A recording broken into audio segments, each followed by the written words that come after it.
Yeah, I think there's two basic reasons why we're having this hearing today. Number one has just come up. It's an opportunity to trash the president, to impugn the president for not defending Obamacare. And I get where our witnesses are coming from that perspective, but that is the purpose, one of the purposes of this hearing. But the reality is Obamacare is failing, and the president is not defending a failing policy, bad policy, and he is right not to defend that. I mean, you just look at the numbers, and it is very clear. Obamacare does not work, has not worked, is not going to work. We were told that there would be some 25 million people enrolled in Obamacare by now. It just hasn't happened. The truth, what has happened? Insurance premiums have skyrocketed under Obamacare. Deductibles have soared. Coverage networks and access to providers have shrunk, in some cases been eliminated. Insurance companies have fled the ACA marketplaces. Rural hospitals have suffered enormously. I have a number of them in my district, and they have suffered tremendously because of Obamacare. Many rural hospitals have actually closed their doors. And yes, there are people who have benefited. I'm not going to deny that. And of course, our panel is full of them today. And I appreciate the testimony from our witnesses, our panelists today. But I can also tell you this, for every person who has benefited from Obamacare, we can find tons of folks who have been hurt from it. And, you know, I look at the panel today, Mr. Chairman, 6 out of the 7 are Democratic witnesses. Where are the ones? In fact, I would like, Mr. Chairman, to have entered into a record a letter from a constituent back home, Ralph, from Greensboro, Georgia, who talks about how he has suffered. Without objection to order. Thank you. And we're told that I'll just reverse it somewhat of what's been said already today. If you think that people don't get hurt by ACA, you need to think again.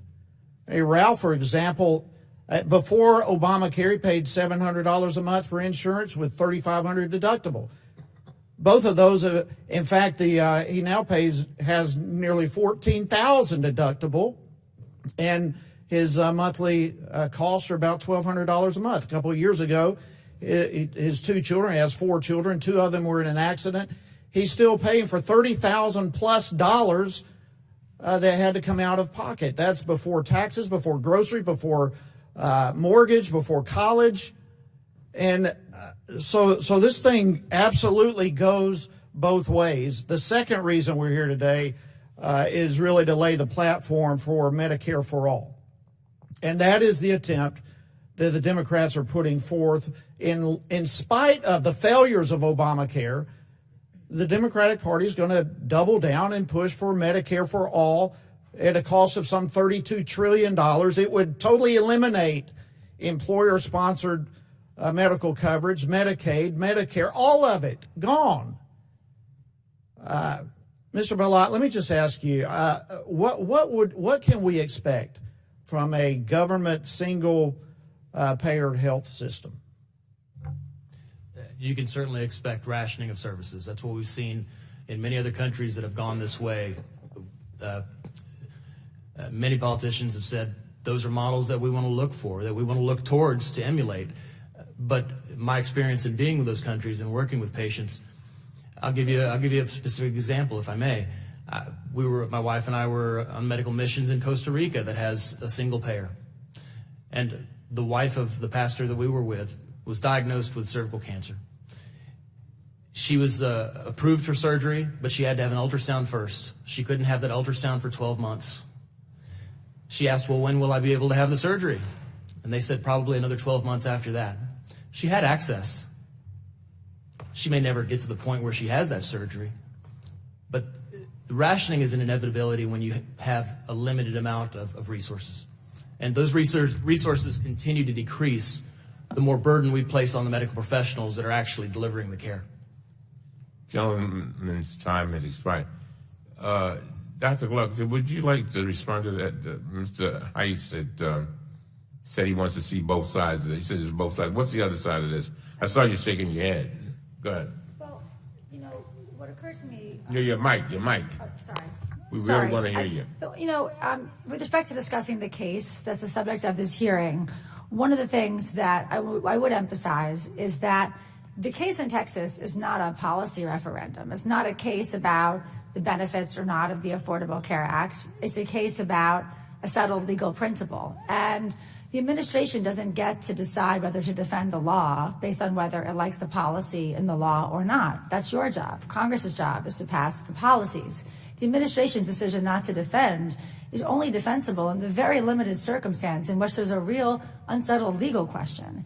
And as I said in my testimony, what is striking about this case is that there's a dramatic legal consensus across both sides of the aisle that the principle at issue here, the legal principle, severability, is settled, and that there's no place not to defend the law. I would also just note that we've heard a lot of statistics about the benefits of the Affordable Care Act, including dropping the insurance rate by some 46%, including getting women covered at record rates. And I also would point out that the Trump administration itself is actually relying on the statute for a lot of its initiatives.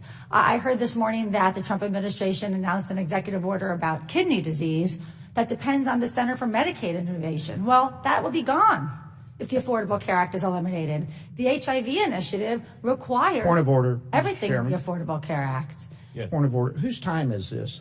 I'm trying to help you, man. You asked the question, and I Not to Ms. Clark. I asked her to finish answering the question. She was shaking her head, and I allowed her to do that because I know you want a fair hearing. I know you want to hear both sides of it. That's what you just said. It's my time. Well, Mr. Chairman, 6 out of 7 is not exactly given a fair hearing. Oh, come on, man. Yeah, we want a fair hearing. Yeah, well, you're getting it. Are you finished? Yeah, that's the point. The opioid crisis as well. Virtually all of their own healthcare policies rely on the statute as well. So, I think that it's important to recognize that when we're talking about the benefits and what the statute has to offer. Thank you very much. Thank you for giving us both sides. Ms. Norton. Thank you very much, Mr. Chairman.